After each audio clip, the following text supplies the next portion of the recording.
assiste depois. Tranquilo? Bom, conforme o pessoal vai entrando, eu vou adicionando aí, tá? Então, ó, pessoal, na aula de hoje, hoje o conteúdo é um pouquinho mais extenso, tá? Então, se vocês tiverem alguma dúvida e tudo mais, pede para parar, eu paro, beleza? A primeira parte aí do conteúdo vai ser sobre limpeza, preparação e distribuição do ar comprimido. É claro que eu vou falar sobre as características desse ar comprimido, né? Como a gente deve usar ele, mas principalmente os equipamentos, né, que a gente precisa instalar na rede para ter os parâmetros mínimos necessários para a gente ter um ar comprimido aceitável aí na nossa rede, tá? Vou falar também sobre os principais tipos de rede de distribuição. Válvulas direcionais hoje ainda não, tá? E vou falar sobre dimensionamento de redes e pneumáticas. Tá certo? Bom, então hoje vocês vão perceber que é um conteúdo extenso, principalmente aqui na parte de dimensionamento, né, de redes, mas é um assunto bem bacana. Eu adoro essa parte de dimensionamento de redes, vocês vão gostar também, tá? Se estiver falando muito rápido aí, vocês me puxam pra orelha aí, tá? Beleza? Pode abrir o áudio, fala aí, tá bom? Bom, então, ó, a produção do ar comprimido lá, né, como a gente viu pelos compressores, e a gente viu, né, os diversos tipos de compressores ali, os principais tipos de compressores utilizados, a gente vai pegar esse ar comprimido e a gente tem que fazer uma preparação dele para poder ser disponibilizado aí e ser utilizado pelos automatismos, tá?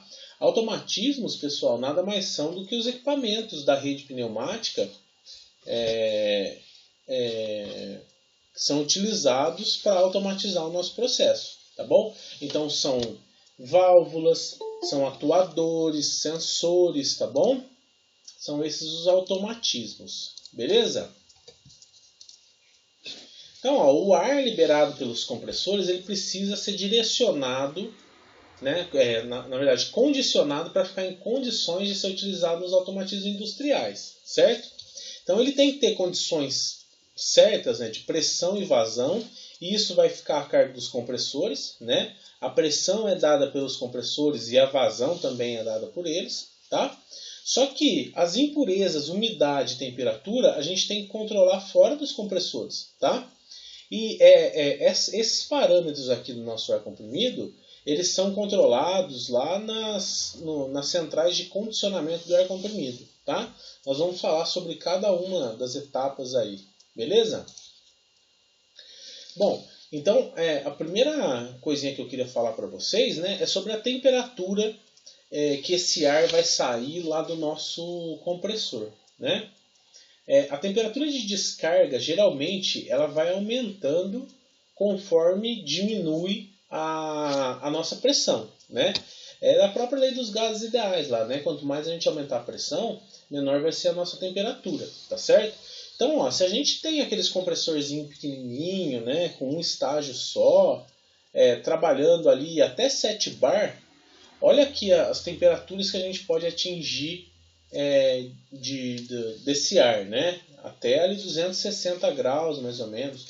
Então é uma coisa que se a gente colocar no automatismo, a gente vai ter desgaste de peças,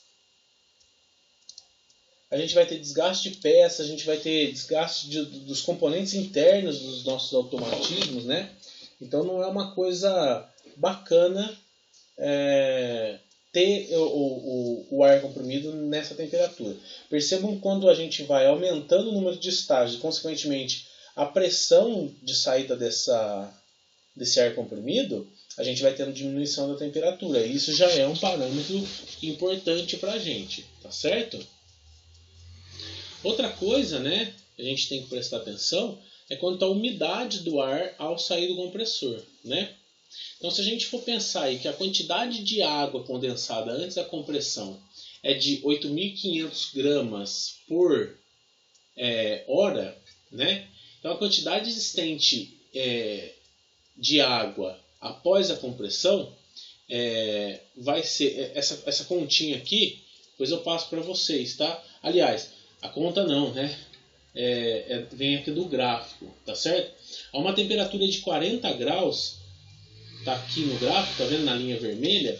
Vocês vão ver que a gente tem geralmente uma umidade absoluta de 51 gramas por metro cúbico, tá? Se a vazão de ar, né, se os nossos automatismos consomem 143 metros cúbicos por hora, a gente vai encontrar aí que a quantidade de água após a compressão é de 7.293 gramas por hora. Isso daqui vai dar 7 litros por hora, tá? Então, ó, antes da compressão, a gente tinha 8.500 gramas por hora, depois da compressão 7.293. Então, lá na nossa linha, a gente vai ter 1,2 litros por hora de condensado. Mas isso, pessoal, olha, a gente olhando para esse gráfico, né? Isso daqui é para uma vazão ali, um consumo de ar bem grande, 143 metros cúbicos por hora, tá? Então, nos pontos de utilização, na rede, na tubulação, vai ter mais quantidade de condensado, tá certo? Então, a gente já tem que começar a pensar, quando tem uma vazão tão grande assim, em retirar essa água do nosso ar, tá certo? E outra coisa que atrapalha, né, são as impurezas. E dessas impurezas aqui, a gente tem alguns tipos diferentes de impurezas, que são gotas d'água, né, que podem desgastar aí, podem enferrujar os nossos automatismos, poeira, resíduos de óleo do compressor. Percebam, né, que às vezes o óleo ele é importante na nossa rede pneumática, mas existe óleo específico, tá certo? Não é o óleo que está lá dentro do pistão, lubrificando o pistão, que vai ser bom para os automatismos. A gente precisa de um óleo específico. Ferrugem na tubulação, e isso daqui, pessoal, às vezes, com o passar dos anos, né, a gente tem que prestar muita atenção, porque não tem como evitar. Se a gente tiver muita água, né, muito condensado na nossa rede, consequentemente vai ter ferrugem, mesmo com a rede sendo de aço galvanizado. E partículas diversas, né? E as consequências da presença de impureza no ar comprimido são corrosão das tubulações, nos elementos de comando, que são as válvulas direcionais, nos elementos de trabalho, que são cilindros, e nas máquinas, né? Desgaste prematuro das vedações, redução na velocidade dos atuadores, baixo rendimento do ar comprimido e tempo de parada de automatismos elevado. Tá certo? Bom, então a preparação adequada do ar comprimido antes da utilização, como eu disse, é fundamental em sistemas de automação de grande porte. Isso vai trazer maior rendimento, produtividade e qualidade do produto. Do produto que eu falo, né, é da rede, né? Se a gente tem aumento de rendimento e produtividade, né? E também menos gasto com parada, substituição de equipamentos e tudo mais, tá certo? Por isso da importância da gente pensar no tratamento correto do nosso ar comprimido aí, tá bom? Ó, pessoal, vou repetir, hein? Isso daqui a gente está falando de redes de grande porte, tá certo? Pequeno porte a gente tem que ter sim um cuidado, principalmente com a purga do nosso sistema de ar, né? Retirar essa água, essa umidade, né? E lubrificação dos componentes, tá? Por isso que a gente usa lubrifio, válvulas de controle de pressão e tudo mais, tá certo? Bom, então a central de produção e tratamento do ar comprimido, uma central clássica, né? Está ilustrada na figura aí, tá certo? Então, como vocês podem ver aqui, ó, já está tudo marcadinho aqui o que são cada componente. O componente número 1 é o filtro de admissão. Esse filtro de admissão, pessoal, ele fica lá na válvula de admissão do nosso compressor, tá? Esse filtro aqui, ele é o primeiro filtro, né, de contato com o ambiente externo, e ele que retira as maiores impurezas para entrar para o compressor, tá?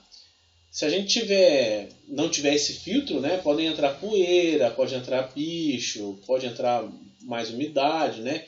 Apesar que esse equipamento aqui acaba por não tirar muita umidade, tá certo? Nós temos, claro, o motor elétrico que faz o acionamento lá da nossa central de compressão, né, do compressor, o separador de condensado, o próprio compressor, o reservatório, um resfriador intermediário, secador e um resfriador posterior. Tá certo? Vou falar de cada equipamento aí. Bom, então a central produtora de ar comprimido, esse bicho grandão aí que a gente acabou de ver, ele deve ser localizado fora da fábrica, tá? Mas por perto ali, anexo à fábrica, certo?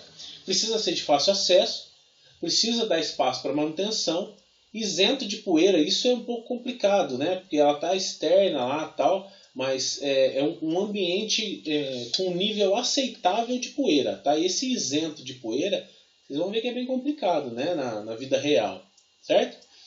Tem que ser livre de fluxo de ar intenso. Então a gente não pode colocar, por exemplo, num corredor, sabe aqueles corredor que fica aquele fluxo de ar intenso? Como, eu vou dar um exemplo, né? Aquele corredor do prédio do bloco D lá da escola, ali quando dá um ventinho aquilo vira um corredor de ar. Aquilo não é bom, tá? Para a gente instalar uma central produtora de ar comprimido, tá? Um local com a temperatura mais estável possível, coberto e protegido, tá certo? E dependendo da potência do compressor, pode ou não estar em um ambiente climatizado, tá? Se for um compressor de muita potência, vocês concordam comigo que o motor vai esquentar muito. E aí a gente vai precisar de um ambiente climatizado, tá certo? E também, né, se a gente tiver problema com barulho, se for também um compressor muito grande, tá? A gente vai precisar de um ambiente com isolação acústica. Mas, repito, isso daí é para equipamentos muito grandes, tá? Para centrais produtoras de ar comprimido muito grandes. Beleza? Esse daqui é um exemplo de uma central produtora de ar comprimido dessas filé, bem feita e tudo mais, tá? Aqui a gente consegue ver o compressor, aqui se eu não me engano secadora e tudo mais, né? O resfriador e aqui o nosso reservatório de ar comprimido, tá certo? Percebam que é tudo muito bem organizado e ele está pela parte de fora da empresa, vocês estão vendo? E esse equipamento aqui, pessoal, ele é um compressor a parafuso. Se vocês lembrarem da última aula, o compressor a parafuso ele é bem silencioso, tá? E aí não tem a necessidade de toda aquela coisa acústica e tudo mais por conta da característica do compressor. Perceba até que ele fica do lado de uma janela aqui, né? E a própria caixa dele aqui já tem uma certa isolação acústica, então ele é mais silencioso ainda. Beleza? O resto dos equipamentos não vão fazer barulho e vocês vão ver pelas características deles aí, né? Característica mecânica, que eles não vão fazer barulho, é mais compressor. Bom, motor e compressor. Beleza? Pessoal, eu não estou vendo o bate-papo aí, mas se vocês precisarem, vocês me chamem, tá? Abre o áudio ou manda mensagem que eu vou olhando aí, tá? Beleza? Bom, central de preparação, né? Componentes típicos: compressor, reservatório, motor elétrico ou a explosão, filtro de admissão, resfriadores, secadores e separadores de condensado. Tá certo? Bom, compressor a gente já falou, né? Na última aula a gente falou sobre os compressores. Então, beleza, não vou falar sobre o compressor hoje. Eu vou começar falando sobre o reservatório, tá? Reservatório, pessoal, nada mais faz do que armazenar o ar comprimido para utilização pelos automatismos, né? A sua dimensão depende de fatores como o volume de ar entregue pelo compressor, o consumo de ar pelos automatismos, o tamanho da rede pneumática, o tipo de compressor e ciclo de regulagem utilizado e a queda de pressão admissível na rede de distribuição. Tá? Não adianta a gente colocar um reservatório gigante para um compressorzinho pequeno. Ele não vai dar conta de encher todo esse reservatório para distribuir para os automatismos, tá certo? A gente precisa de um reservatório condizente tanto com a nossa linha quanto com o nosso compressor, tá? Geralmente, pessoal, os reservatórios contam com um manômetro, claro, né, para medir a pressão, e esse manômetro aqui, muitas das vezes, ele está ligado ao próprio compressor. Às vezes o manômetro está ali só para indicar a pressão, né, e aí a gente tem um pressostato também, tá certo? Mas muitas das vezes esse manômetro aqui está junto com o pressostato e já liga lá no compressor também, e ele serve como dispositivo de parada, né, de segurança. Então nós temos um manômetro, uma válvula registro, que é para abrir ou fechar a saída de ar, né, uma saída e uma entrada, tá? Uma placa de identificação, uma válvula de alívio, certo? Se der uma sobrepressão aqui muito alta, isso daqui abre e solta a pressão, uma escotilha para inspeção e um dreno, que está aqui embaixo, certo? Todo condensado vai vir aqui para baixo e, por vezes, né, a gente tem que fazer o dreno do nosso reservatório e retirar toda a água que, porventura, se formar aqui. Tá certo? A simbologia dele, ó, o símbolo, vocês já começam a guardar aí. É esse oval aqui, né? Isso daqui, ó, reservatório. Beleza? E é uma coisa simples até, né? Bom, os secadores, pessoal, são um outro componente ali da central de distribuição que tem a função de retirar a umidade do ar após a compressão, para que seja reduzida a formação de condensado na tubulação. Então, ó, dentro do meu reservatório, no reservatório de ar, geralmente vai ter umidade e isso não nos preocupa tanto, tá? Porque a gente tem a purga lá embaixo que a gente pode abrir e tirar essa água. Agora, restinhos de água que ficam lá no nosso ar comprimido, eles precisam ser o máximo possível retirados desse ar, tá? Porque são eles que vão entrar na tubulação, vão começar a se condensar e estragar a minha tubulação. Vou começar a enferrujar, enferruja, começa a soltar detritos da tubulação e começa a entrar nos meus automatismos, tá? E aí vai começar a reduzir a vida útil, estragar e tudo mais. Dos secadores nós temos 3 tipos, certo? Por absorção, o por adsorção e secagem a frio. Beleza? A simbologia dos nossos secadores é esse losango com um risco embaixo e um risco em cima. Tranquilo? Como é que funciona o secador por absorção? Olha, ele é um processo puramente químico. O ar é conduzido através de um material absorvente. Pode ser sílica, cloreto de cálcio, cloreto de lítio, draiolite, certo? Aquelas bolinhas de sílica eles também usam, tá? A construção e instalação é bem simples, não necessita de energia suplementar, tem desgaste mecânico insignificante e a troca do material de secagem é de acordo com a utilização. Geralmente, se utiliza muito, né, o material de secagem é trocado de 1 a 3 vezes ao ano, certo? E como é que acontece a secagem, pessoal? O ar úmido em alta pressão, ele já está reservado lá, né, está lá no reservatório e ele está em alta pressão. Ele entra por aqui, por baixo, certo?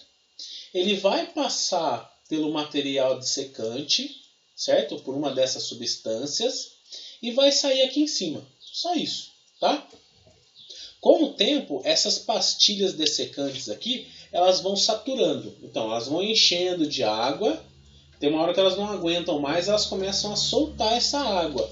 E aí vai formar condensado aqui que a gente também pode drenar, tá?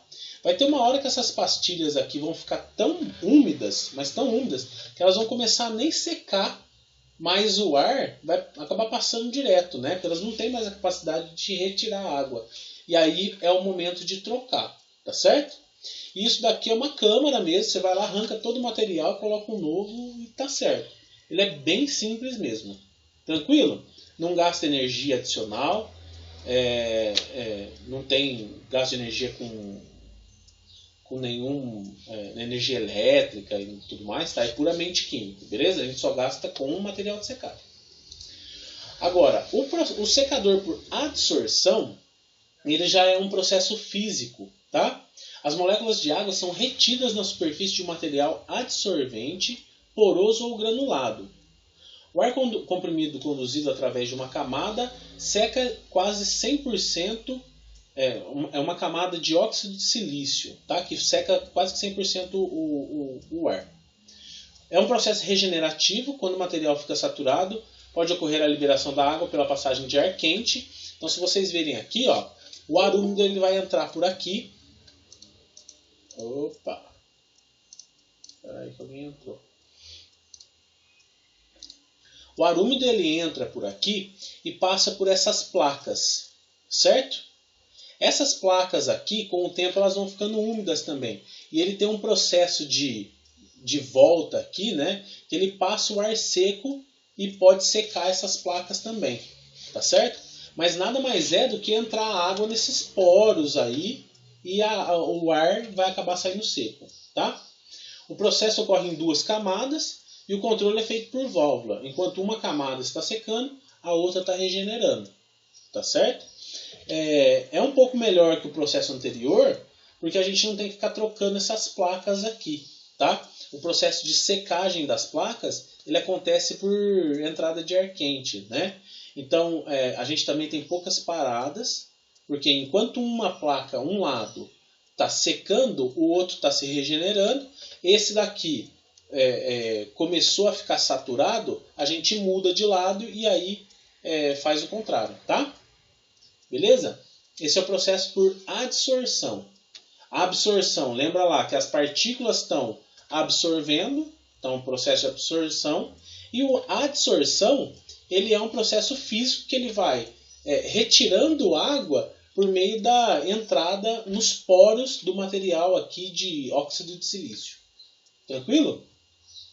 Agora, nós temos o processo de secagem por resfriamento. Esse daqui, pessoal, o que acontece? Ó, a água, né, que está condensada não, que está suspensa lá em forma de vapor de água e tudo mais no meio do ar, ela passa por uma tubulação que está fria, certo? Essa água que está lá toda em vapor, né, ela vai se condensar por conta do resfriador aqui e vai decantar, tá? Então, esse resfriador que eu digo, ele é uma serpentina de geladeira aí, tá? Beleza? O ar vai acabar saindo seco e resfriado, certo? Mas ele não está resfriado a nível de poder ser usado diretamente no automatismo, tá certo? Por vezes você precisa também resfriar posteriormente, mas isso é uma questão de saber utilizar cada processo. Por exemplo, a gente conhece as características lá do nosso sistema. A gente sabe que o ar chega muito quente, tá certo? Não compensa a gente colocar um resfriador, um processo de secagem por resfriamento, né? Um processo de secagem por resfriamento que ele consome energia para depois resfriar novamente, tá? Isso daqui compensa muito quando a gente tem o ar comprimido um pouco mais frio já, e aqui ele vai fazer só a secagem e daqui você já sai para utilizar, tá certo? Então a água condensada é separada do ar comprimido em um separador e além de remover a água, provoca no compartimento de resfriamento uma emulsão com o óleo lubrificante do compressor, o que facilita sua remoção, tá certo? Esse processo aqui ele é um pouco mais caro, claro, né? Vocês entendem, porque está gastando energia. Tranquilo? Bom, sobre resfriadores ainda, né? Desculpa. Esses foram os desumidificadores, né? Os secadores de ar. Agora nós vamos falar dos resfriadores, certo? Então, a quantidade de água contida no ar comprimido diminuiu com a temperatura também, né? Os resfriadores têm a função de resfriar o ar para a redução do seu teor de umidade também. São compostos por trocadores de calor e conseguem retirar cerca de 75% a 90% da umidade do ar, tá? Então, olha, dá até para confundir os resfriadores aqui com esse processo de secagem.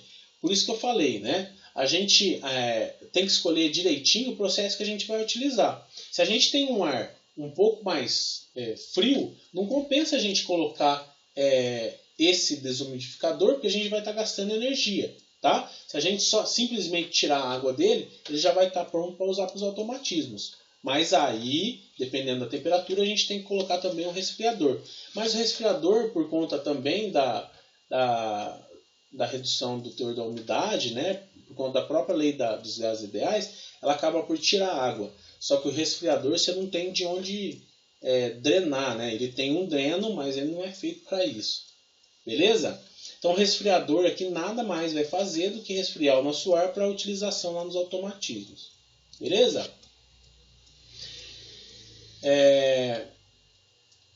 Os filtros, pessoal, têm a tarefa de remover do ar comprimido que passa todas as impurezas e também a água condensada. Então, a gente está preocupado bastante com a água, né? Porque ela vai corroer e tudo mais. Então, olha só, a gente já desumidificou, a gente resfriou e a gente pode ainda passar por um outro filtro, além do filtro de admissão, um filtro que tira um pouco da água condensada, mas também tira impurezas como óleo, tá?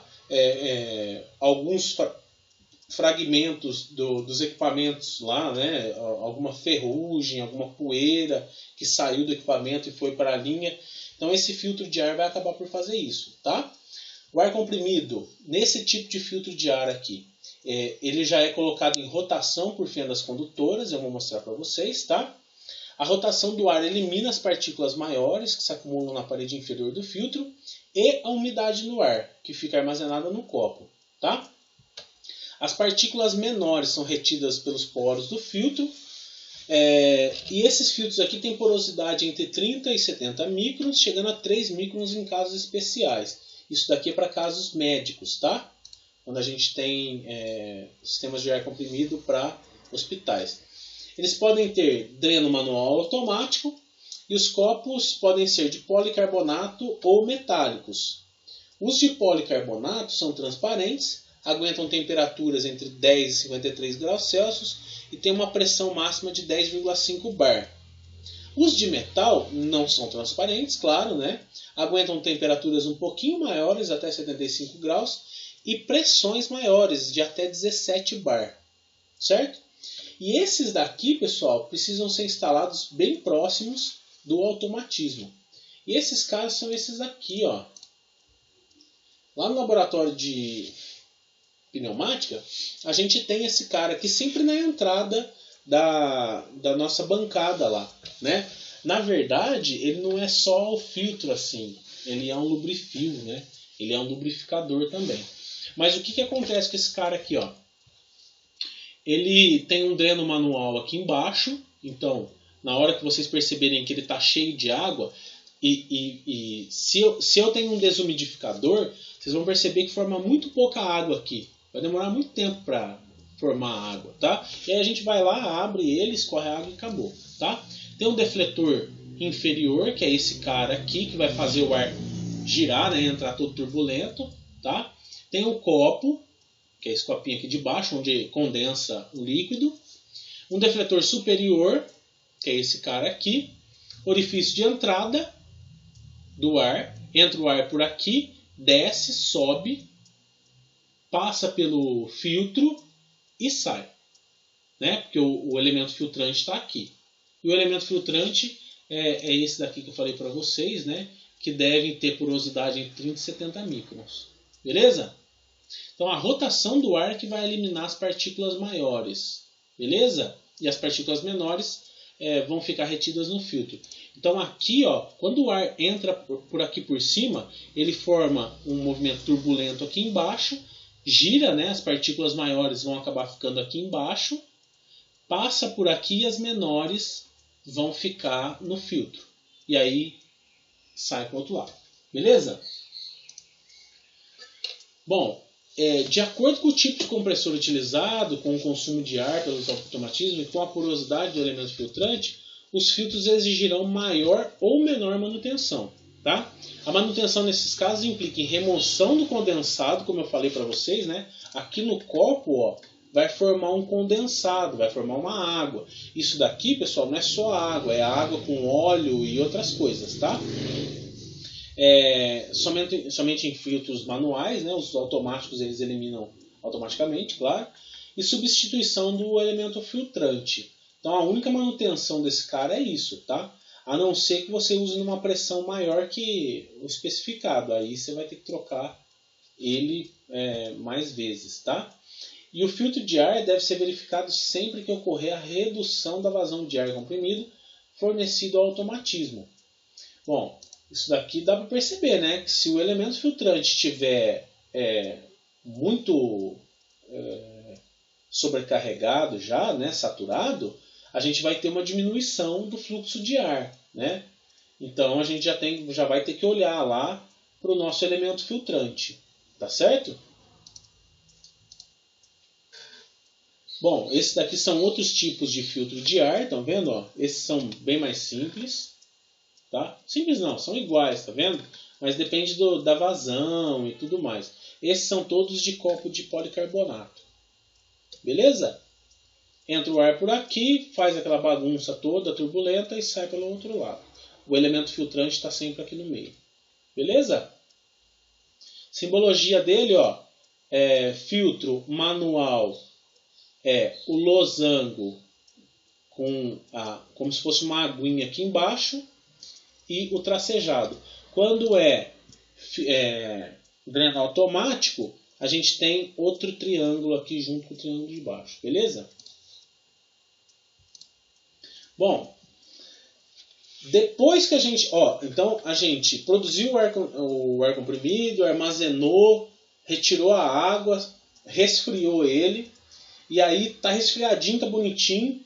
Para entrar no nosso automatismo, a gente passa por um novo filtro, que é esse daqui, né? E às vezes, pessoal, a gente pega um automatismo, por exemplo, a gente pega um pistãozinho, né, um atuador, que ele precisa de uma pressão de 6 bar. Mas está chegando lá pelo meu filtro 10. Tá? Eu posso usar 10 bar lá no meu pistão, no meu atuador? Posso usar, só que eu vou estragar ele muito mais rápido. Tá certo? Então eu vou precisar colocar antes do meu automatismo um regulador de pressão. Certo? Então, o sistema de produção de ar comprimido atende a demanda de ar para vários equipamentos pneumáticos. A pressão ao longo da rede varia de acordo com o consumo de ar comprimido. A gente vai vendo, né, que conforme a rede ela é muito grande, né, vai tendo queda de pressão. E a válvula reguladora, ela faz a função, claro, né, de regular. Então vocês percebam, né, que às vezes no começo da linha a gente vai ter uma pressão muito maior, que a gente vai demandar de reguladores de pressão diferentes dos reguladores de pressão que vão estar lá no final da linha. Tá? Então eles compensam automaticamente o volume de ar requerido pelos automatismos, mantém constante a pressão de trabalho, pressão secundária, tá? Essa é a pressão que vai para o automatismo, então a gente já está falando da utilização mesmo, independente das flutuações de pressão de entrada, da pressão primária. Quando acima do valor regulado, então a pressão primária vai ser sempre superior à pressão secundária. Essa pressão primária e secundária, nós estamos falando da pressão de entrada do regulador e da pressão de saída. Tá? E esse regulador de pressão, pessoal, ele acaba por... se eu tenho pequenas flutuações na minha rede de ar comprimido, ele acaba por compensando. Tá? Ele trabalha, entre aspas, tá? Ele acaba sendo um capacitorzinho, tá? Acaba por funcionando também como um elemento de segurança do circuito, tá? Então como é que acontece aqui o negócio? A pressão primária deve ser maior que a pressão secundária, sempre. Então a pressão de entrada vai ser maior que a pressão de saída, certo? A pressão é regulada por um diafragma, que é esse cara aqui, né? De um lado do diafragma atua a pressão de saída e do outro uma mola. Tá? Então a mola está aqui e tem a minha pressão que está sendo regulada, certo? A força pode ser regulada pelo parafuso de regulagem que está aqui embaixo. Então perceba, pessoal, ó, que se eu quiser menos pressão na saída, eu vou fechar esse parafuso aqui de baixo, o 3. Tá? Se eu tiver flutuações, vocês concordam comigo que essa mola vai funcionar como se fosse um amortecedorzinho. Tá? E essa flutuação, se não for muito brusca, ele vai acabar por compensar. Tá? Então, o aumento de pressão na saída, o diafragma move-se para baixo e ocorre a restrição da passagem do ar, ou até o fechamento total por intermédio do obturador. A pressão é regulada pelo volume passante. Tá? Então, se eu quero maior pressão, eu deixo mais aberto aqui, né? E aí a pressão tende a se igualar com a de entrada. Se eu quero menor pressão, eu vou fechando aqui. É como se fosse uma válvula, tá? Mas uma válvula tem só a função de abrir e fechar, né? No caso, esse daqui regula a pressão por conta desse sistema de amortecimento, entre aspas, que está aqui, beleza? O aumento da demanda de ar provoca redução na pressão, fazendo com que o diafragma se mova para cima e a pressão aumente. Beleza? Opa, aqui tá. Tranquilo? Esse daqui ele acaba por ser até que simples o funcionamento, tá? Um diafragma, tá? E muitas vezes a gente acaba usando até como válvula, tá, pessoal? Porque dá para usar como válvula. Se você quiser fechar o ar comprimido aí, só você fechar com tudo ali que ele vai, tá? Para manutenção desses reguladores, nunca limpar com uma estopa e sim com um pano macio que não solte fiapos, tá? Observar se a tela do filtro interno não está obstruída, aqui em cima, tá? Aqui no meio. Verificar a face da borracha do obturador, que é o disco, se possuir marcas profundas demais ou estiver deslocado na posição, substituir todo o conjunto haste-disco, que é isso daqui, a haste e o disco aqui em cima, certo? Verificar a extremidade da haste, se ela estiver arranhada ou marcada, proceder como acima. Inspecionar o O-ring. O-ring são aquelas vedações em forma de anel, tá? Pretinhas, cilíndricas, tá? No orifício central do diafragma, para eliminar possíveis resíduos de impureza. Se estiver marcado ou mastigado, substituí-lo. Não havendo possibilidade, trocar o diafragma. Inspecionar o diafragma, se houver rachaduras, substituí-lo, porque aí ele vai começar a vazar, não vai ter como regular a pressão. E inspecionar a mola, né? Verificar se o parafuso de compressão da mola não está espanado. Tá? Quando o regulador de pressão ele para de funcionar, é visível, tá? A gente vai ver que, por exemplo, um atuador, um pistão, ele vai ir para frente com muita força, ele vai atuar com muito mais força do que o normal, tá? E as válvulas reguladoras de pressão nada mais são do que esses carinhas aqui, tá? A gente tem lá na escola também, claro, né? É um componente simples, tá? Tem uma entrada e uma saída, só isso. Beleza? Bom, aí, pessoal, a gente tem o conjunto, né? Que é o filtro, que a gente viu anteriormente, com o regulador de pressão integrado. Ainda tem alguns que são lubrifio, né? Mas a gente vai falar para baixo. Geralmente o pessoal usa esse daqui, tá? Que nada mais é do que o filtro acoplado com o regulador de pressão. A gente vê o regulador de pressão aqui em cima e o filtro aqui, tá? Então vai acontecer primeiro a filtragem e depois o ajuste da pressão aí, né? Vocês veem aqui que aonde está vermelho ainda é alta pressão. Alta pressão entre aspas, né? É uma pressão menor do que a pressão de saída, tá? Então a gente entra com o ar aqui, vai ter a separação do condensado e das partículas maiores que vão ficar aqui no reservatório aqui de acrílico, né? Esse ar comprimido vai subir, vai ser filtrado e depois ele já vai ser regulada a pressão por meio do diafragma aqui em cima, tá vendo? Ó? Ele só é ao contrário do que a gente estava falando aqui, tá? Esse daqui está de cabeça para baixo, esse daqui está de cabeça para cima. Beleza? Tranquilo? Mas o funcionamento é o mesmo, igualzinho, né? E os componentes são manopla, que é o que a gente gira para regular, orifício de sangria, certo? Uma válvula de assento, que é o C, que é a nossa haste lá do diafragma, né?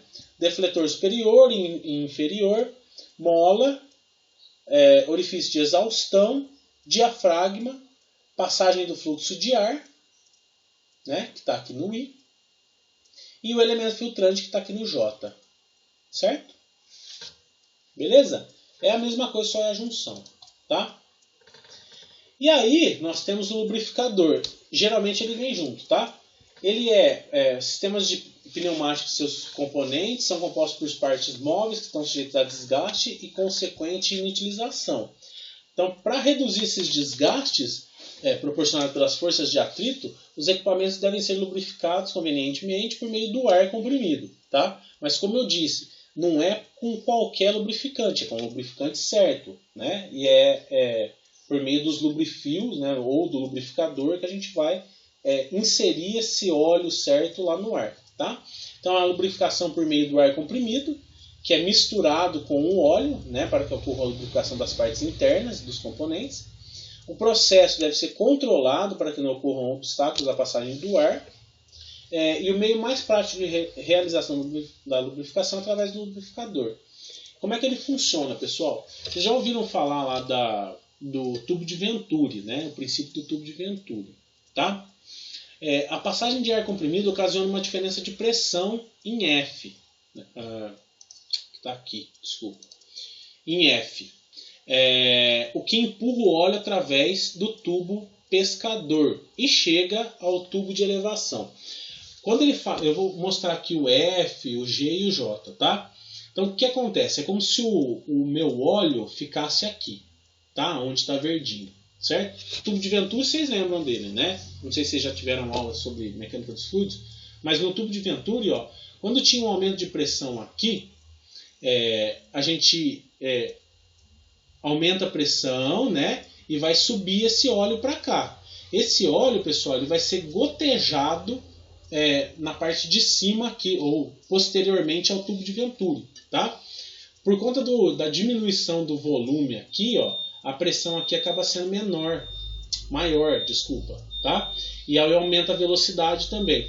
O que vai acontecer? Esse óleo vai ir subindo aqui aos pouquinhos, vai ficar aqui em cima e ele vai saindo de pouquinho e gotejado para o outro lado, tá?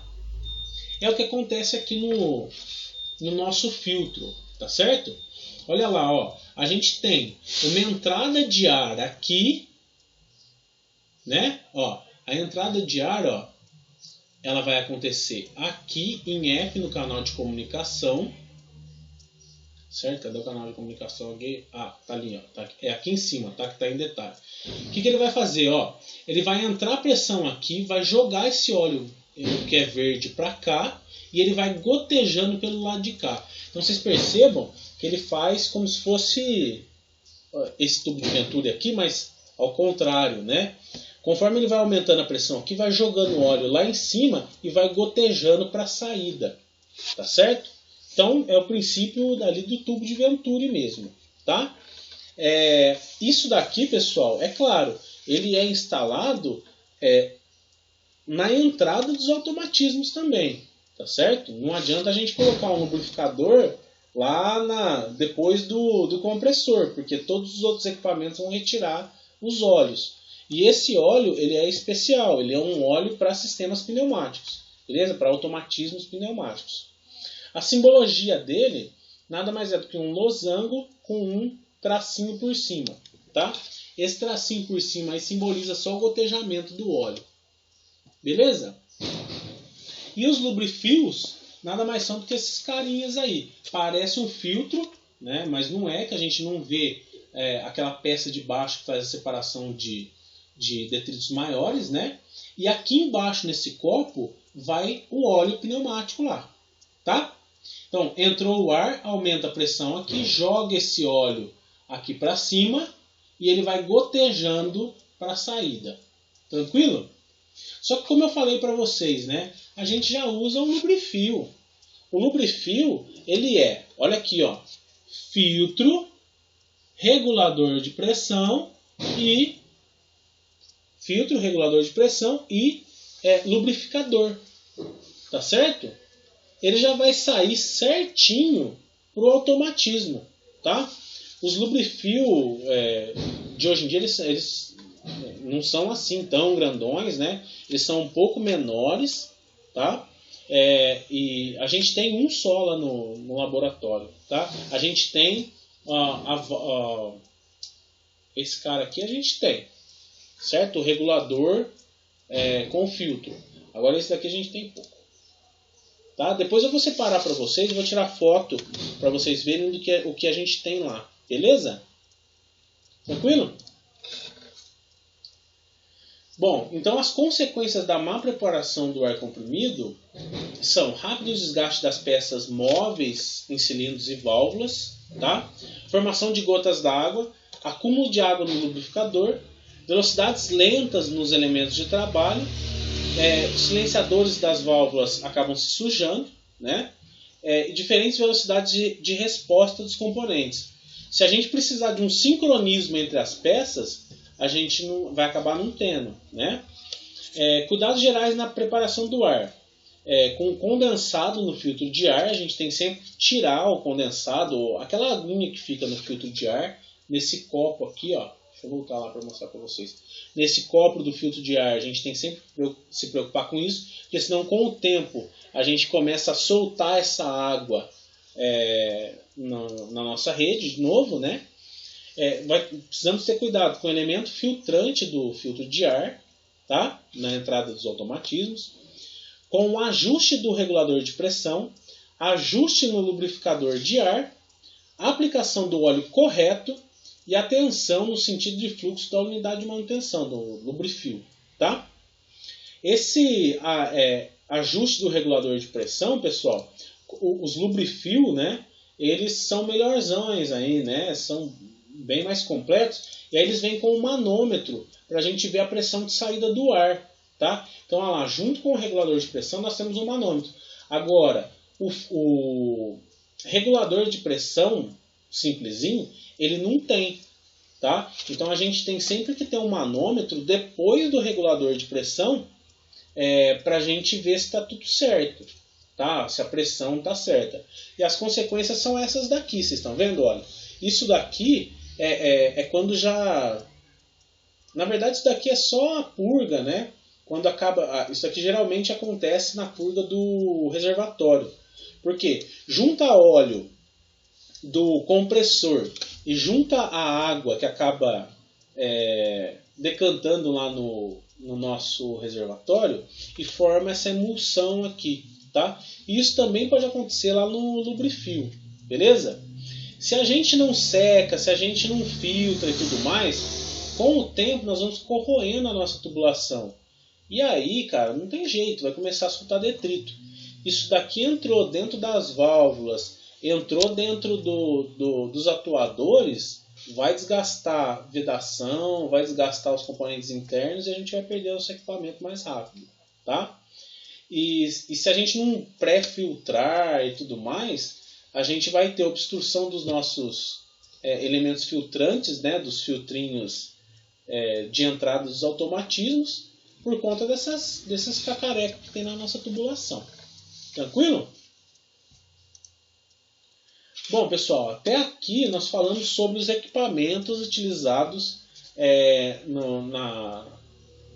na central de distribuição, né? Isso daqui, pessoal, essa parte aqui de filtro, regulador e lubrificador, ele já é para dentro, vamos dizer assim, para dentro da fábrica, na entrada dos automatismos.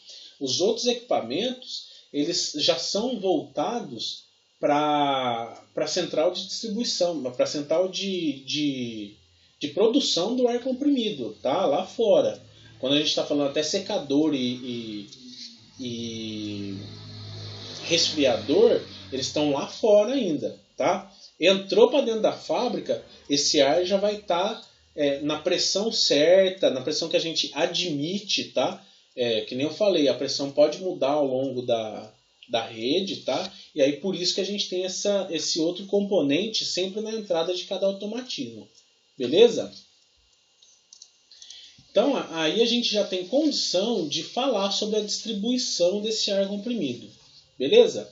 Então a gente já tratou, a gente sabe como é que faz a filtragem final e o preparo final, né, para soltar para os automatismos. Mas como que funciona a distribuição desse ar comprimido? Né?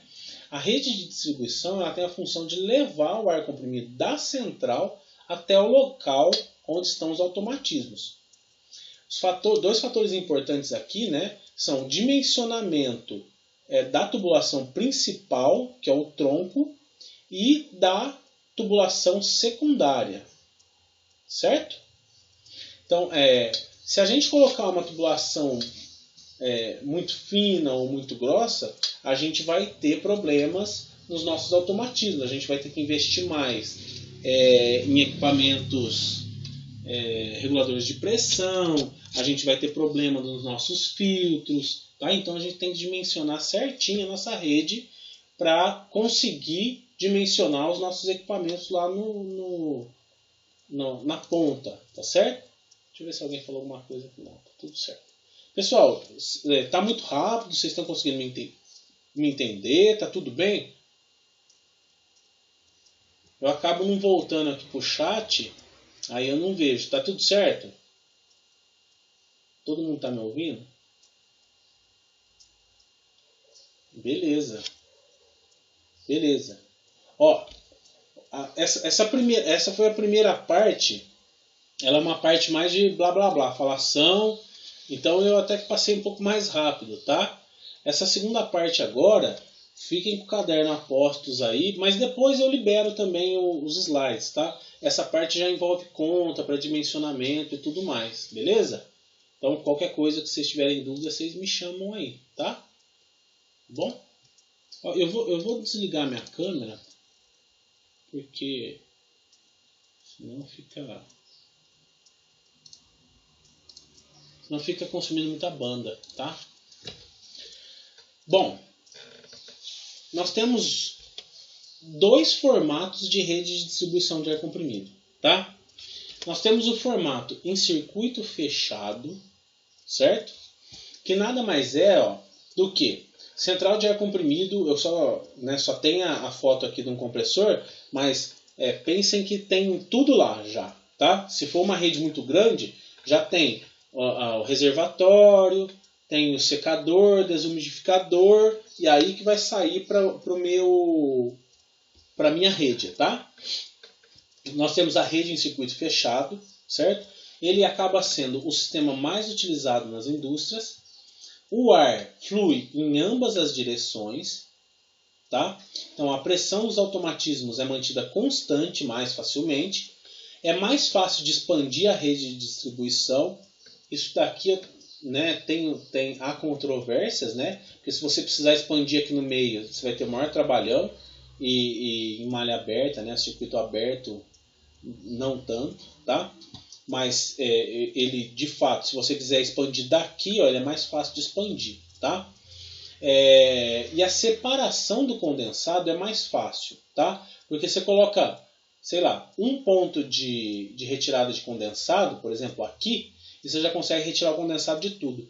No sistema em circuito aberto, não, que é esse daqui. Ele é utilizado em instalações de pequeno porte. Se vocês verem lá na rede pneumática lá da escola, eu não sei se vocês já prestaram atenção na rede pneumática. Lá fui eu que fiz, eu junto com o Maurício lá nós fizemos. Ela é um sistema em circuito aberto, certo? Nós escolhemos por ser, primeiro, um sistema de pequeno porte e também porque a gente ia entrar em diversas salas separadas por parede, tá?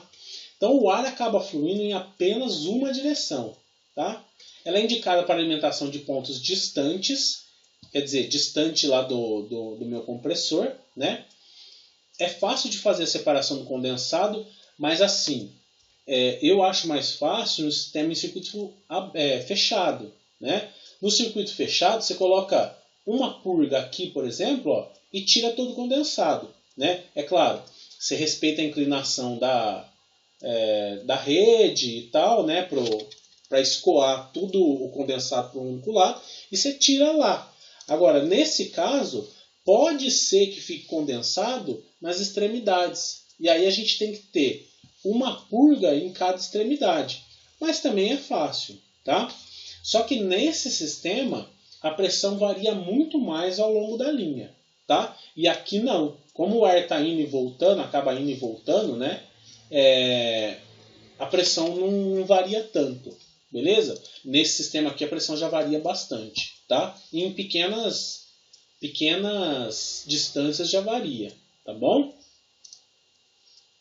E aí, né, pessoal, como eu falei lá sobre o dimensionamento da linha principal, que é o tronco, né, e das linhas secundárias.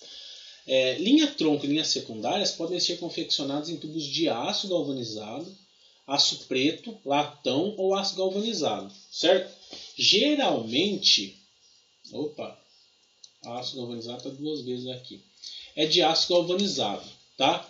Mas o pessoal anda usando uns tubos de plástico, tá? De PVC, uns tubos de PVC azul aí, que tem bons resultados também, tá? O tubo de PVC ele acaba tendo maior facilidade de junção, né? Eu vou colocar aqui também PVC. Ou PVC. Os tubos de PVC eles acabam são melhores na junção, né? Só que eles têm uma vida útil menor. Se a rede não tiver tudo bem limpinho, ela vai desgastar mais, tá? Tem durabilidade menor, vamos dizer assim. Se a gente usa de aço galvanizado, aço preto ou latão, nós vamos ter que ter uniões soldadas para evitar problemas de vazamento ou rosqueadas, né?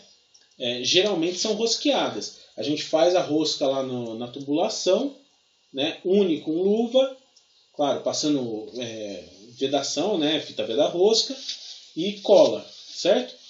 Então os pontos de corrosão também surgem na região de solda, certo? Que é uma região mais sensível e tudo mais. A cor normatizada da ABNT para a rede pneumática sempre é azul, certo? Eu coloquei aqui em vermelho essa linha aqui, só para demonstrar a linha tronco. Mas vermelho, pessoal, na indústria não é para ar comprimido. Vermelho é para o sistema de água de emergência, tá? É para apagar fogo, tá? O sistema de ar comprimido sempre vai ser azul, tá? E aqui eu estou demonstrando para vocês a linha principal que traz o ar comprimido lá do nosso compressor, lá do nosso sistema de produção, e as linhas secundárias, tá certo? As linhas secundárias tanto são essas daqui, vocês vão ver que elas têm uma dimensão menor, quanto essas daqui, ó, que vão para baixo direto para os automatismos. E vocês percebam, ó, que sempre tem um dreno e uma unidade lubrifio. Registro, dreno e unidade lubrifio. E cada um desses troncos secundários, ou dessas linhas secundárias, também vai ter um registro. Certo? Aqui ele sugere, né, o livro sugere que você tem uma inclinação de 0,5 a 2% do comprimento para você ter retirada de condensado, né? Você tira lá para você fazer a purga. Beleza? E aqui estão os drenos para isso. Então a linha de alimentação deve ser feita pela parte superior da linha secundária para isolar o condensado, certo? Então olha, quando a gente tem a linha tronco, percebam que a linha secundária sempre vai sair para cima, para o condensado ir o menos possível para a linha secundária.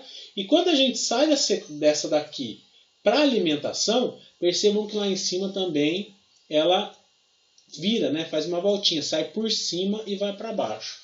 Tá?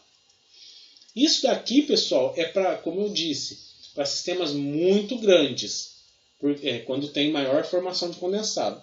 Para a gente, lá na escola, que é uma linha pequena, não tem tanta necessidade disso, porque o condensado lá é pouquinho, tá? As unidades de tratamento de ar, Lubrifill, devem ser colocadas na extremidade de cada linha de alimentação, próximas dos automatismos, como eu falei, né, na hora que eu estava falando lá dos Lubrifill. Os registros, que são as válvulas de fechamento, devem ser colocados estrategicamente para facilitar a manutenção sem a interrupção do fluxo de ar na linha principal. Então vocês percebam, ó, que se eu tenho um problema nessa linha aqui, ó, eu fecho esse registro e conserto o que tem que consertar aqui para baixo, tá? É um negócio meio burro, né? Vocês imaginam, se eu tiver só uma válvula na linha principal, aí eu tenho um problema nesse ramal aqui. Aí eu tenho que fechar a linha principal, eu deixo toda a fábrica sem ar para poder consertar um problema aqui. Não dá, né? Geralmente o pessoal coloca a válvula, coloca uma válvula, né? Em cada saída aqui para os automatismos. Vocês estão vendo? Ó? Tem os registros aqui. Porque também, se der problema daqui para frente, eu fecho só essa linha. E o resto para cá, que pode ter outras coisas, fica livre para funcionar, né? Nesse caso aqui, ó, se eu fechar aqui, todo esse ramal vai ser fechado também. Agora, se eu fechar aqui embaixo e consertar o que tem para cá, então, tá beleza, né? Eu não paro mais ninguém. Beleza? E como é que funciona a instalação dessa tubulação, né? A rede de distribuição deve ser verificada constantemente para evitar vazamento, por isso não devem ser instaladas no interior de paredes ou enterradas, tá? A instalação deve ser aérea. Então a gente usa, pessoal, de tirantes, ferragens ou cantoneiras, tá? Lá na escola, se vocês verem, na parte lá do compressor, né, a tubulação sai do compressor e ela vai pela parede, tá? Se a gente precisar fazer uma manutenção e tudo mais, pô, não é muito legal ela tá lá fixa na parede. Então o que a gente fez? A gente fez uma cantoneira, fixou na parede e passou a tubulação por cima da cantoneira. Pode fazer? Pode, desse mesmo jeito aqui, ó. Tá? Fica mais fácil porque se a gente quiser fazer uma mudança, coisa do tipo, é só sair tirando aqui, ou tira um só e consegue mudar facilmente, tá? Então, enterrado, embutido por dentro, não funciona muito bem, beleza? Bom, né? E a ligação entre os tubos é o ponto mais propenso a ocorrer vazamento, né? O tubo é muito difícil ele rachar, acontecer coisa do tipo, né? E aí várias formas de acoplamento, né, ou de ligação entre os tubos podem ser feitas. Por rosca, como eu falei para vocês, que a gente faz a rosca no tubo e une por meio de veda-rosca e até cola, tudo mais, que são esses jeitos aqui, né? A gente usa geralmente aqui no Brasil o padrão de rosca BSP. Por flange, que são esses daqui, esse é um pouco mais caro. E isso daqui é no tronco principal. Nos troncos secundários a gente não usa isso, porque é muito parafuso e muita vedação, tá? Por solda, que também é muito utilizado. O problema é que quando a gente tem que fazer uma manutenção, a gente tem que cortar. E por acoplamento rápido, que nada mais é do que esses engates aqui, né? A gente chama de engate rápido, tá? Qualquer técnica utilizada deve apresentar a mais perfeita vedação. Nesse daqui, pessoal, a vedação aqui dentro é perfeita. O problema geralmente acontece de vazamento na rosca, tá? A técnica mais comum é a ligação ligação roscada, né? Devido ao baixo custo e facilidade de manutenção, como eu falei para vocês. São utilizados para tubulações com diâmetros de até 3 polegadas. Isso que eu falei, ó. Isso daqui, ó, flange, é para tubulação muito, muito parruda mesmo, tá? Acima de 3 polegadas a gente já usa flange, só que é bem mais caro, certo? Importante a utilização de fita veda-rosca devido à imperfeição na confecção das roscas, tá? E também até cola, às vezes até cola, aquela cola de junta de cabeçote a gente usa. Tá? Eu vou colocar aqui entre parênteses aqui, ó, que é uma dica, tá? Isso daqui é extraoficial. cola para a junta de cabeçote. Daqui é viração, tá? Porque o que acontece, pessoal? Quando a gente faz a rosca lá no nosso tubo, eu tô falando para a câmera aqui, mas a câmera tá desligada, né? Espera aí. Deixa eu ligar ela aqui para vocês. Ó, quando a gente faz a rosca lá no nosso tubo, acaba que... Eu acho que a minha câmera aí tá parada, né? Tá travada. Mas tudo bem. Quando a gente faz a rosca lá do nosso tubo, acaba que pode ter defeito na rosca, sabe? Ela não fica perfeita, tá? E aí, por não ficar perfeita, a gente precisa dar um jeito, né? Por isso que a gente passa o pé da rosca e, como eu falei lá para vocês,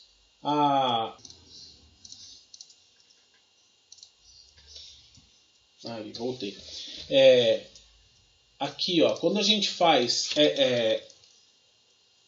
a rosca, né, com o uso de uma ferramenta certa, né? Esqueci o nome da ferramenta. Eita caramba. A gente vai fazer a rosca e às vezes ela tem imperfeições, porque o tubo também ele não vem perfeitinho, tá? Teve aquelas imperfeições, a gente passa o pé da rosca, usa uma luva para unir e aí acaba, antes de colocar a luva, né, antes de rosquear, a gente passa sacola de junta de cabeçote. Isso daqui, ó, faz a vidação perfeita, né? O problema é que quando você vai tirar, é uma desgraça, porque isso cola, que é uma coisa, né? Agora, na união por soldagem, a gente é menos propensa a ter vazamento, tá? Mesmo assim, a gente se preocupando, tudo, passando a cola para a junta de cabeçote, vedando e tudo mais, pode ter vazamento, tá? Por soldagem, não. Só que ela tem um custo mais elevado, tá? Porque a solda tem que ser uma solda TIG, aquela solda perfeitinha. E as escamas formadas no processo de soldagem devem ser retiradas antes da utilização da rede. E é um problema também que por dentro, né, quando a gente faz o processo de soldagem, por dentro podem ficar borras, tá? E isso daqui pode ir para a nossa rede, certo? Então é muito importante na hora que se um dia vocês fizerem uma rede pneumática, se for união por solda, vocês abrem primeiro todo o sistema de ar, deixa correndo, para sair todo o que tem de sujeira por conta do processo de soldagem, e só depois vocês ligam os automatismos, tá? E tem a união por engate rápido, que pessoal, já é instalação. Ele fala que é instalação provisória, mas já é na utilização dos automatismos também, tá certo? E aí eu coloquei algumas ferramentas que a gente usa aí, né, na construção de uma rede, os T's, as luvas, os cotovelos, as junções flangeadas aqui, né, e os espigões, né, para conexão de mangueiras, tá? Essa daqui geralmente é quando você precisa de flexibilidade em um determinado ponto, por exemplo,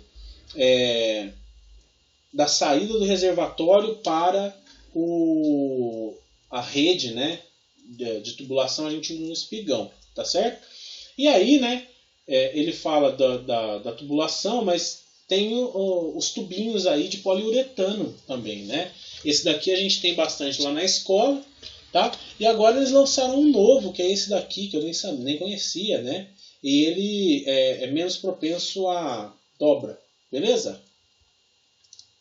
Bom, claro, né, como eu falei, inclinação de 0,5 a 2% para facilitar o recolhimento da água condensada, beleza?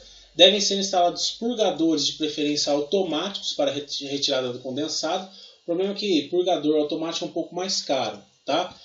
Geralmente a gente coloca o purgador aqui e aí a gente tem que ir lá e abrir ele, deixar vazar e depois fechar, tá? Esse purgador aqui a gente coloca junto com o T. Então, você faz a linha, coloca o T, coloca o purgador, e aí quando você tem que purgar, você vai lá e abre ele. Tranquilo? E as tomadas de ar devem ser feitas pela parte superior. Então, saiu daqui e desce, como eu falei na última vez. Tá bom? Bom, então, qual é o diâmetro da tubulação da rede principal e das redes secundárias? Tá? O diâmetro da tubulação ele vai ser sempre em função do consumo de ar comprimido, do comprimento linear da tubulação, do comprimento equivalente das singularidades da tubulação, e quando eu falo singularidades, são cotovelos, válvulas, T's, tá? Da queda de pressão admissível na tubulação e da pressão de regime, certo? Beleza? Então a gente tem que levar tudo isso em consideração para dimensionar a nossa rede de ar comprimido, certo? Como é que a gente começa a dimensionar uma rede de ar comprimido? Claro, pelo tronco, pela rede principal, tá? Então, eu coloquei aqui, né, o que vocês vão precisar, né, para dimensionar uma linha tronco, que nada mais é do que a quantidade de metros cúbicos por hora de ar comprimido que vai ser consumido, o comprimento total da linha. Então, por exemplo, eu vi aqui os consumos dos meus automatismos, eles vêm especificados, tá? São de não sei quantos metros cúbicos por hora, eu somei tudo e eu tenho o consumo da minha rede inteira, tá? Beleza, eu tenho o consumo, eu já consigo um parâmetro aqui. Aí eu vou lá e eu vejo de onde está a minha central de produção de ar comprimido, até onde eu vou ter que levar esse ar comprimido, aonde eu vou ter que distribuir. Então você vai medir no comprimento linear disso daí, tá? Da linha tronco, soma tudo e aí você tem a soma do comprimento linear. A queda de pressão admitida, ela é em função do deslocamento do fluido, tá? É uma coisa mais complexa, mas para fins de projeto mais simplificado, a gente vai adotar que esse valor não pode passar de 0,3 kgf por centímetro quadrado, tá? Essa pressão, essa queda de pressão não pode ser maior que isso. A gente vai ter que contar também os pontos de estrangulamento, quer dizer, aonde tem T, aonde tem curva, aonde tem válvula, a gente vai ter que contar tudo isso, tá? E a gente também vai ter que saber qual que é a pressão de regime, tá? É claro que a pressão de regime aqui, pessoal, a gente vai ter que pegar a maior pressão do nosso sistema todo, tá? Por exemplo, tem um automatismo lá que a pressão de operação dele é de 5 bar, tá? Então a pressão de regime é a maior pressão, tá? E o meu compressor lá ele fornece 10 bar, tá? Eu posso regular lá o compressor para ter uma pressão um pouco menor e tudo mais, né? E eu vou ter os reguladores também lá nas entradas, vocês lembram, né? Só que a minha pressão de regime, eu falo, olha, como eu tenho que não pode exceder 0,3 e a máxima pressão é 5, então no mínimo eu vou ter que ter uma pressão de 5,3, certo? kgf por centímetro quadrado, tá? Ah, não, mas eu vou pôr um pouquinho mais para cima e depois eu regulo nos reguladores de pressão. Beleza, tá? Mas tomem por base sempre a maior pressão do seu sistema, tranquilo? Da sua rede, tá? E aí o que vocês vão fazer? Colocar tudo isso no papel. Eu coloquei um exemplo aqui, tá? Para dimensionar uma rede de distribuição de ar comprimido, eu estou falando aqui da linha tronco, tá? Da principal, da grossona, tá? Eu admiti que o consumo de ar comprimido é de 300 metros cúbicos por hora. É claro, hein? Esse teu compressor vai ter que dar conta disso. Compressor, reservatório, vai ter que ser uma coisa grande. Porque 300 metros cúbicos por hora é coisa pra caceta. Tá?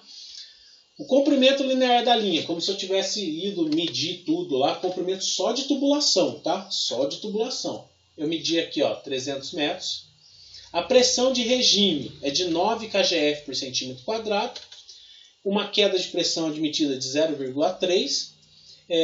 E aí aqui coloca-se um aumento de capacidade previsto para os próximos 10 anos. A gente tem que colocar isso para a gente não ter que refazer toda a rede de novo por conta de um aumento de automatismo, uma expansão da fábrica, por exemplo. Tá? Se a gente coloca já essa previsão de 60% de aumento, é só a gente chegar colocando mais tubo ali e levar esse ar comprimido para outro lugar. Tá certo? E, além disso tudo, eu anoto as minhas singularidades numa tabelinha. Olha lá. Nesse caso aqui, eu usei 5 T's roscados com fluxo em ramal. Eu vou mostrar o que é fluxo em ramal aí, tá? 29 T's roscados com fluxo em linha. 7 válvulas do tipo gaveta e 5 curvas de 90 graus, com raio longo. Tá? O raio longo ele tem uma perda de pressão menor. Eu vou mostrar para vocês aqui nas equivalências. Tá certo? Qual é o próximo passo? Eu separei por passos. Tá? Então, na verdade, o primeiro passo é se anotar as coisas. Certo? Colhe as informações. Colheu as informações, você vai calcular o volume de ar corrente. E vai já admitir esse aumento de 60%. Se você aumentar, se você fizer uma expansão de 60%, é claro que você vai ter que aumentar o teu fluxo de ar, certo? Então admite-se aqui, ó, 60%, então é o teu consumo atual vezes 1,6, certo? Então você vai ter 480 metros cúbicos por hora. E a gente vai calcular o diâmetro da tubulação, primeiro, sem considerar as perdas por conta das singularidades, são os T's, as válvulas e tudo mais. A equação é essa daqui, pessoal. Ó. O diâmetro, que vai ser em milímetro, é dado por 10 vezes 1,663785 vezes 10 a menos 3, vezes Q, que é o volume de ar, elevado a 1,85, vezes LT, que é o comprimento da linha, comprimento linear da linha, certo? A variação ou a queda de pressão admitida vezes a pressão de regime. Beleza? Tudo isso daqui elevado a 0,2. Tranquilo? Essa o que está em parênteses. Tá? Vou repetir. O diâmetro é o diâmetro interno da tubulação, vai ser dado em milímetro. Tá bom? E aí eu coloquei as coisas aqui. Ó. Olha lá. Isso daqui é da equação. 480 metros cúbicos por hora elevado a 1,85 vezes 300, que é o comprimento linear da linha, dividido por 0,3, que é a queda de pressão admitida, vezes 9, que é a pressão de regime. Isso daqui é elevado ao quadrado, vezes 10. Elevado a 0,2, vezes 10. Isso daqui deu um diâmetro de 7,0535 milímetros. Beleza? Esse daqui vai ser o diâmetro parcial da tubulação tronco, sem considerar singularidades. Não estou considerando ainda, tá? Agora, o que eu faço? Ó, terceiro passo. Calcular o comprimento equivalente das singularidades. Porque se eu tenho um T, se eu tenho uma curva, eu vou ter ali, pessoal, uma queda de pressão. Por exemplo, né, numa curva assim, tá? O ar vai bater aqui, vai formar aquela turbulência e vai ir para o outro lado. Isso daí, naturalmente, vai causar uma perda de energia do ar. Ele está lá com a sua energia cinética, está vindo em pressão, assim, as moléculas estão batendo na parede, perdendo energia para a parede e virando, tá? Então a gente tem que considerar essas quedas de pressão, tá? Então a gente deve utilizar a tabela dos comprimentos equivalentes das singularidades, utilizando o diâmetro nominal calculado no segundo passo. Eu calculei isso daqui, pessoal, tá aqui nesse livro, ó. Deixa eu achar ele aqui. Eita, pega. Cadê meu livro?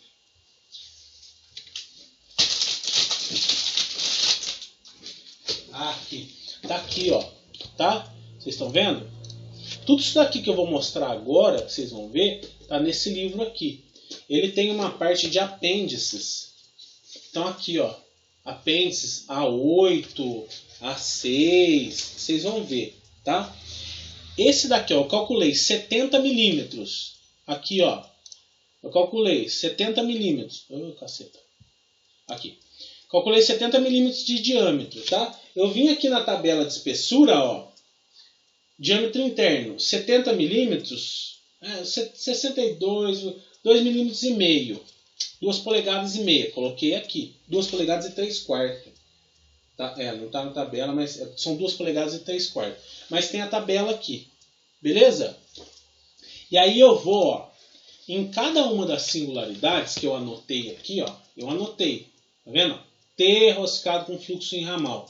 Fluxo em ramal quer dizer que eu venho pelo meio e saio por uma das beiradas. Tá vendo? Então é um fluxo em ramal.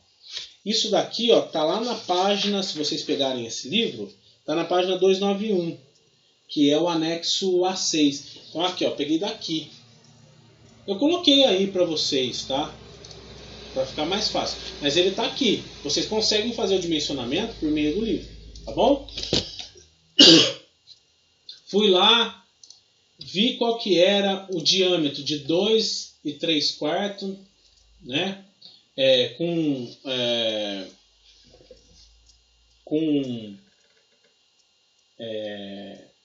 conexão roscada. Na verdade, peguei de 3 aqui, porque 2 3/4 não tinha. Peguei de 3. Qual que é o comprimento equivalente? 5,2. Anotei. Fiz a mesma coisa para o T com fluxo em linha. Quer dizer, o fluxo vai ser daqui para cá. Tá? Aqui ó, é como se ele estivesse saindo para o automatismo. Tá? O fluxo principal da linha tronco vai ser aqui. Então eu fui lá, peguei também para 3 polegadas, que é 2 3/4, é sempre para cima, né? Com conexão roscada, 3,7. Fiz a mesma coisa para a válvula gaveta, 3 polegadas. Qual que é a equivalência dela aqui em metros?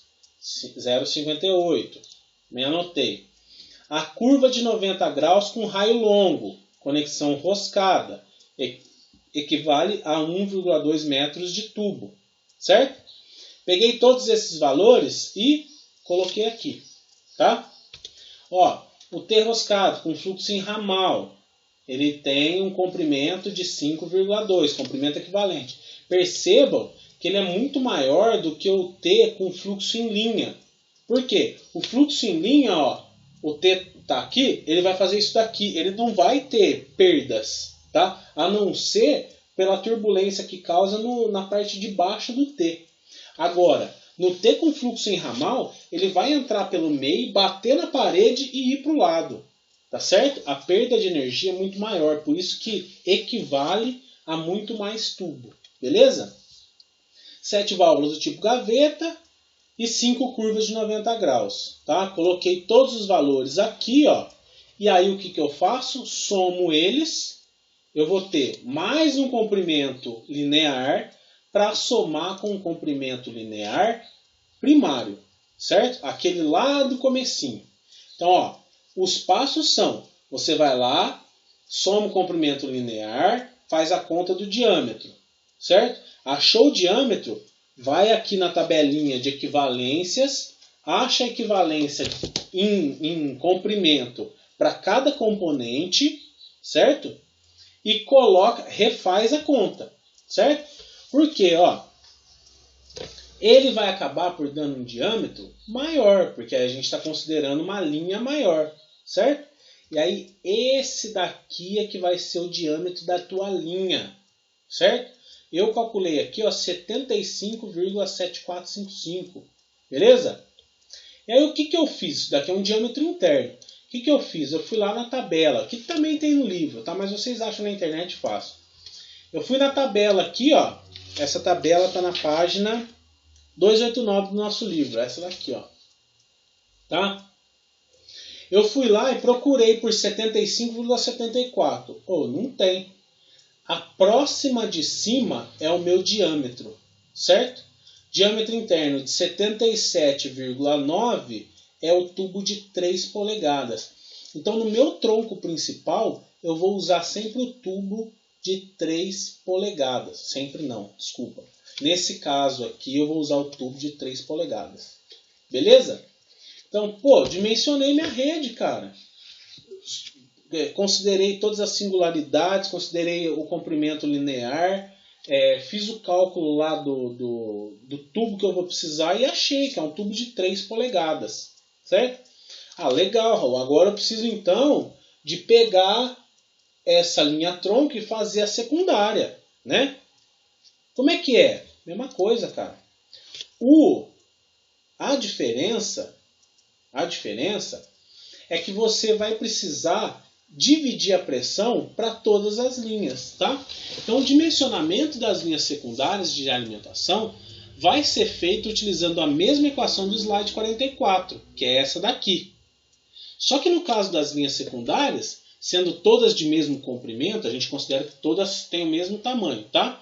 Divide-se o volume... A pressão não, desculpa, a pressão vai ser constante.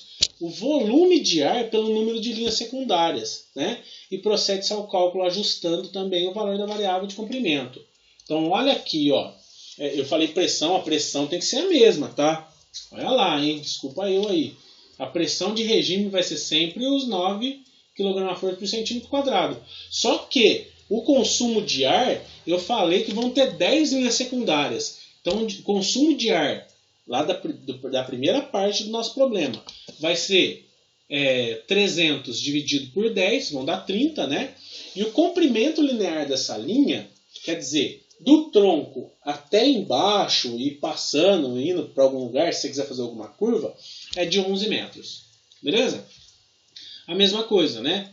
Considera o aumento da capacidade para 10 anos. Certo? Essa quantidade aqui está errada. É essa quantidade aqui, tá? Então eu considerei lá que tem 3 T's roscados com fluxo em ramal, uma válvula do tipo gaveta, isso para a linha secundária, hein? Uma curva de 180 graus de raio longo e um cotovelo de 90 graus comum, roscado, tá? Pessoal, eu estou correndo muito, tá tranquilo, vocês estão entendendo? Tá tudo certo? Se vocês não estiverem entendendo aí, vocês gritam, tá? Porque essa daí é bastante coisa, né? Tem bastante passo. Às vezes se eu não estiver sendo claro aí, vocês me chamam, tranquilo? Bom, e aí o que vai acontecer? A gente vai ter que colocar todos os parâmetros lá do mesmo jeito, tá? Vocês só me desculpam, isso daqui, deixa eu consertar aqui. É aqui, tá? Coloca tudo, faz a conta do diâmetro interno que vocês vão precisar, aquele preliminar, certo? Então, as equivalências são de meia polegada. Então, você pega as suas singularidades de meia polegada, certo? E vai vendo onde cada uma se encaixa. Então, olha lá na tabelinha do livro, de novo, vou mostrar aqui, ó. Por exemplo, eu precisei de 3 T's roscado com fluxo em ramal. Fluxo em ramal, tá aqui, ó. E eu vi lá que 15 milímetros é meia polegada, tá? Equivale a meia polegada lá, tal. Então você entra aqui, ó, vê, olha lá, meia polegada, né? Aí eu achei o comprimento equivalente de 1,3. Fiz a mesma coisa para a válvula do tipo gaveta. Fiz a mesma coisa para a curva. Percebam, ó, isso daqui é legal. A curva de 90 graus, aliás, a curva de 180, né? Ela tem uma queda de pressão muito menor. Por isso que a equivalência em comprimento dela é muito menor também do que um cotovelo. E se vocês olharem também, ó, o cotovelo de raio longo, ele também tem uma queda de pressão menor, tá? Porque a turbulência aqui é muito menor. E a equivalência dele, olha lá, ó, para meia polegada é de 0,67, enquanto que para o cotovelo normal é de 1,1. Tá vendo? Então, prefiram, né, isso aqui é uma dica, sempre usar de curvas ao invés de cotovelo, tá? Curvas ao invés de cotovelo. Aí fiz a mesma coisa, ó, comprimento equivalente, 5,38. Eu somo com aqueles 10 metros, 11 metros lá, né? E refaço a minha conta, tá? E aí eu acho que o diâmetro interno, hein, da minha rede secundária é de 16,7 milímetros. Aí eu olho na tabela de novo de equivalência do livro, está aqui na página 288, vejo lá, diâmetro interno de 16,7, olha só, a gente não tem, a gente vai em 15,8 e depois já pula para 21, então a gente pega de 21. Então a tubulação vai ter que ser de 3/4, tá aqui, ó, no livro, tá? Nesse livro aqui, ó, Automação Pneumática. Eu acho a linguagem desse livro aqui mais simples, tá? Eu acho mais legal esse livro aqui. Beleza? Esse aqui, se eu achar o PDF dele, eu passo lá para vocês, tá? Para vocês terem como material. Por quê? Porque eu quero que vocês, como atividade, refaçam o passo a passo que eu dei aqui, ó. Então, do slide 43 até o slide 61, eu queria que vocês refizessem e mandassem como atividade, tá? Eu vou colocar lá no Moodle para vocês lembrarem, beleza? E aí vocês vão conseguir memorizar aí um pouco sobre passo a passo. Por quê? Porque vocês vão precisar fazer isso daí quando vocês dimensionarem a rede para o trabalho final lá que eu pedi para vocês fazerem. Vocês lembram? Então vocês vão precisar desse passo a passo aqui e também dessas tabelas.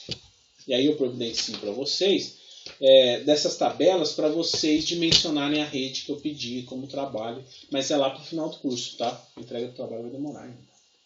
Tranquilo? Pessoal, o conteúdo de hoje era esse, tá? É bastante coisa, né, para assimilar. Não deixem de fazer como atividade refazer o exercício do slide, tá? Do slide 40, deixa eu ver aqui, deixa eu só repetir, mas depois eu ponho lá, tá? É do slide 43 até o 61. E vocês vão ver que a rede secundária, eu não coloquei lá a fotinha lá da imagem lá do quadro da equivalência lá da singularidade, e aí vocês procuram lá, tá bom? Beleza? Ficou alguma dúvida aí? Eu vou parar a apresentação aqui, tá? Ficou alguma dúvida aí, pessoal? Para vocês? Ou tá tudo certo?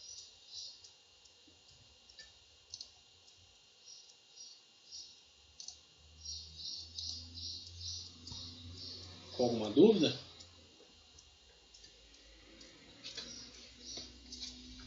Beleza.